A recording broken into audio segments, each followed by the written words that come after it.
It is my pleasure to attend this event, which will discuss the EU Eastern policy in the light of our Slovak presidency. And I would like to express special gratitude that goes to the Slovak Foreign Policy Association and Friedrich Ebert Stiftung for partnering with us again and putting together this wonderful conference. The EU has been facing a whole spectrum of serious challenges, both internal and external, with security moving more and more to the front. Yet, I am strongly convinced that those challenges give no reason for decreasing our attention to the Eastern neighborhood. On the contrary, the security, stability and prosperity of the EU and our neighbors are interdependent. We therefore must be supportive of success of our Eastern partners.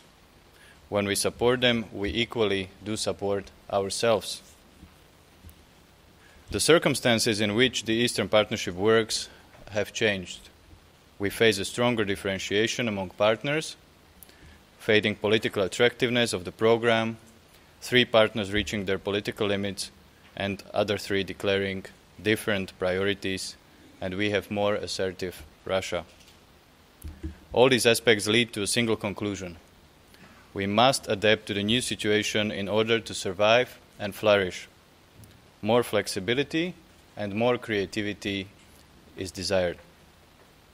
The highest challenge we face nowadays within the Eastern Partnership is to determine where and which way to direct the program. A new political vision must be based on the acknowledgement that a stable and prosperous Eastern neighborhood is of our strategic importance. The Eastern Partnership must stay very high on our agenda. It is a matter of our credibility as well. With this understanding, the Slovak presidency pressed for an extended and sincere internal EU debate on the future of the Eastern neighborhood. Engagement of the Eastern partners in this debate is for us a must. On July the 7th, an informal meeting of EU Ministers of Justice and Home Affairs and the Eastern partners took place in Bratislava. It was focused on key areas like fight against corruption and reform of the justice system. The format in which it was held, the EU Troika, EU institutions and the 6 Eastern partners, provided an opportunity for a very informal and practically oriented dialogue. From the perspective of today's conference, the second EU Eastern Partnership ministerial organized in Bratislava was probably of even higher interest. The informal discussion of the Ministers of Foreign Affairs, the EU High Representative Mogherini and Commissioner Hahn confirmed the EU and the Eastern partners' commitment, as well as the fact that the EU partnership remains high in the priorities of the EU external policy. Through this event, we send a clear message of the continued relevance of this program. On one hand, the attention to growing differentiation and the individual approach to partners were praised, while on the other, insufficient strategic communication was brought up as a lasting deficiency by our partners. The meeting also stressed that the EU institutions see the current phase of relationships as mainly practical daily cooperation between the EU and the partners. The informal political discussion could be summed up in 3 key conclusions. First, the current priority of the program is the continuation of substantive cooperation with our partners.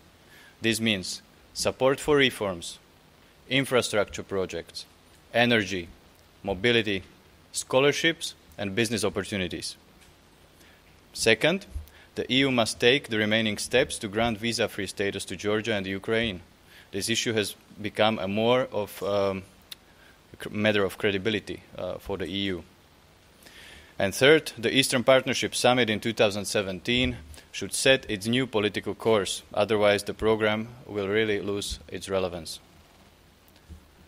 Slovakia believes that the preparation process for the next summit will provide an excellent opportunity to thoroughly discuss how to best address the ambitions of those Eastern partners who already met the current political benchmarks of this format. The last ministerial meeting of the Eastern partners, organized by our presidency, took place just last week. On 18th of October, the EU and the Eastern partner countries' ministers for environment met together in Luxembourg to discuss the important topics of environment and climate changes. It was the very first meeting of this format.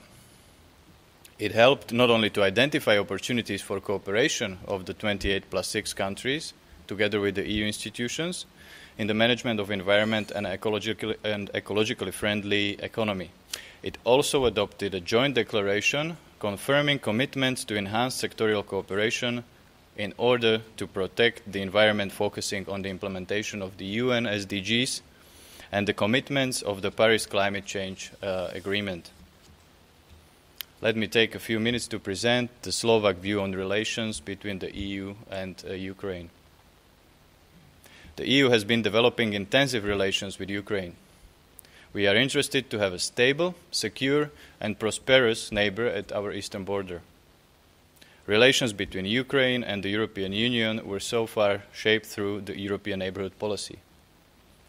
However, the EU is trying to build a close relationship with Ukraine, going beyond cooperation, stressing gradual economic integration and deepening political cooperation.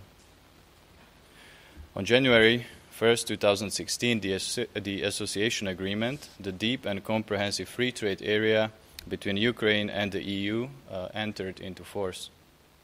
We do hope that the ratification process will be completed in the near future.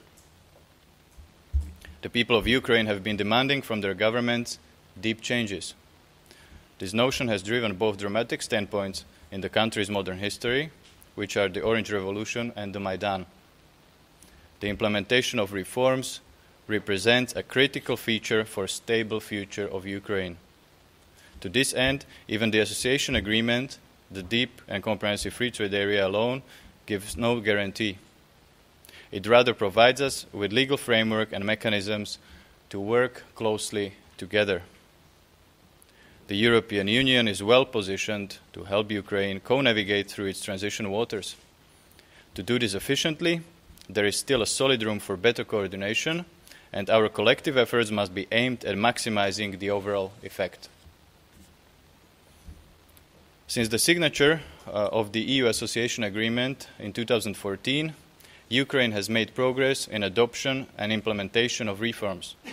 It has passed a number of important laws.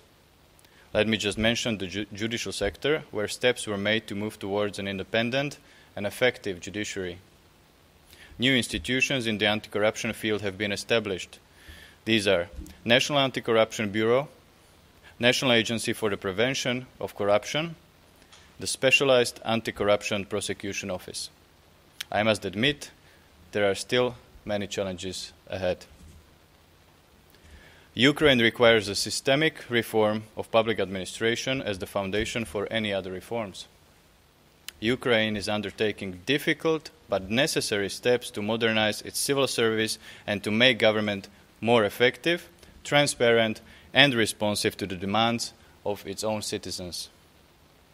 It is an uneasy and challenging task to rebuild the bureaucratic system on the move. However, there is no time to wait until this process is fully complete. Productivity of reforms must be verified through monitoring of achievement and specific results. Ladies and gentlemen, the Ukrainian government managed to stabilize its microfinancial situation. There are still huge challenges left in reforming the pension systems, in improving governance of state-owned enterprises, in preparation of the ground for an open and transparent privatization, in the agricultural sector, in the banking sector, but there has been done a lot already in the banking sector. The energy sector needs to be reformed further, and it is important that the reforms should become irreversible. Ukraine needs to continue the privatization of energy companies, together with unbundling, in order to improve the efficiency and actively fight corruption. Gas reform is probably the most important one in the Ukrainian economy. Ukraine's gas sector is the most unreformed, highly monopolized, and non-transparent part of the economy. Unfortunately, it is characterized by extensive corruption. The privatization of this sector will attract investment, which have been lacking investments for many years, and improve the quality of services. It also may be one of the solutions which would eliminate the possibility of construction another alternative gas transport line. Reforms are rather political than economic process. They should be based on economic freedom, liberalization, deregulation, privatization, structural reforms, and macroeconomic stabilization. Ukraine has done more over the past 2 years than in the previous 24, yet it is not enough. The point of no return for reforms has not yet been reached, and the reversal is still imminent and possible. Here in Slovakia, we understand how important the visa liberalization is for the citizens of Ukraine. This great enabler of people-to-people contacts is an important symbol of improved EU-Ukraine relations. The Visa Liberalization Action Plan for Ukraine was presented in 2010. However, the significant progress was only achieved mainly after February 2014. Thanks to immense effort of Ukraine, the European Commission proposed the visa liberalization for Ukrainian citizens on the 20th April 2016.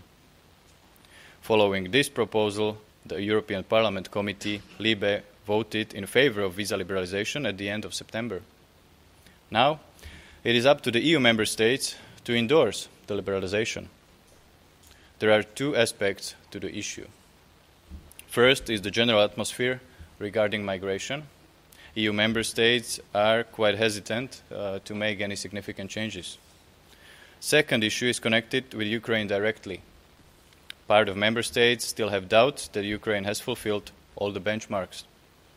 Issue of fight against corruption are raised quite often. It must be proven that the reforms are effective and sustainable.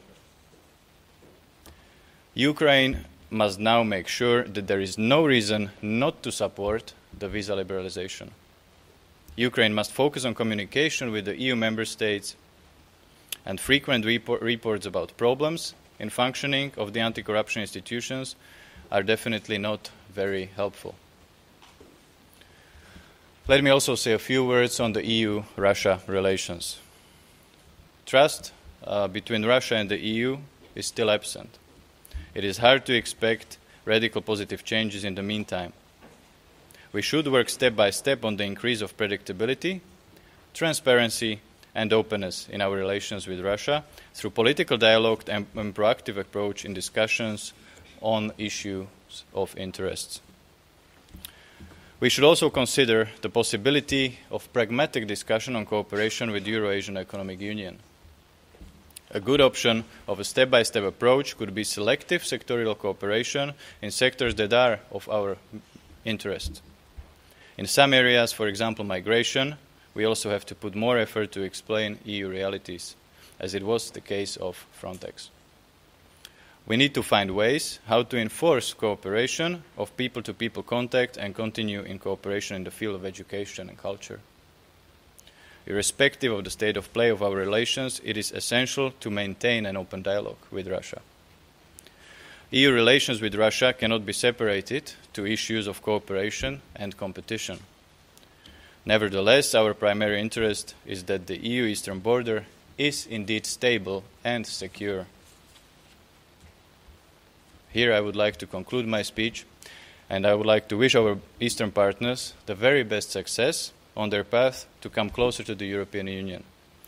I hope you'll have a fruitful discussion today, and I thank you for your attention.